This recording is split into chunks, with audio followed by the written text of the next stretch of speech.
जगन्नाथ मु श्री जितेन्द्र कुमार मिश्र आपण Jitendra astro and vastu channel स्वागत। पूर्व अध्याय आम सिंह राशि विषय जानी आसतु आज आम कन्या राशि विषय जाना।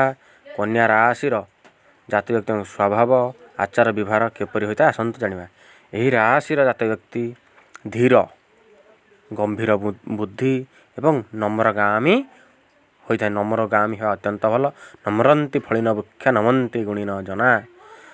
तापर विनयी मध्य होता से अत्यंत सुंदर एवं सुंदर शरीरधारी होता शिथिल बाहु और स्कंधयुक्त होता ये सर्वदा सत्य कथा कहूँ भल पाई और सत्यवादी होता सर्वजन प्रिय माने समस्त लोकंकर से प्रिय होता आ नाच गीत को अत्यंत भल पाई नृत्य गीत प्रिय एवं धर्मवंत विभिन्न धर्म कार्य करि शास्त्रविद और मेधावी होता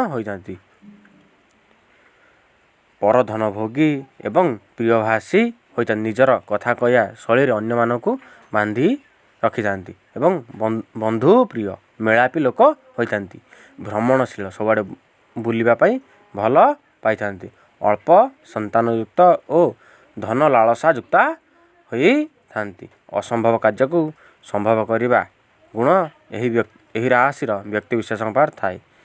केवल पितामाता को भक्ति करने सह गर्वी अहंकारी होती।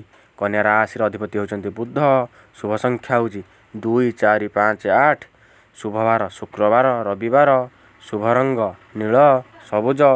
शुभ धातु हूँ ब्रोंज। घात संख्या हूँ 1, 7, 9। घात बार हूँ शनिवार। आराध्य देवता होती भगवान श्री विष्णु। आराध्य देवी माँ त्रिपुरा सुंदरी।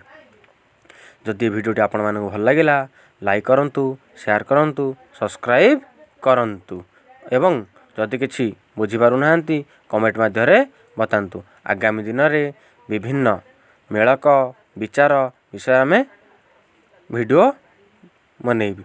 धन्यवाद। जय जगन्नाथ।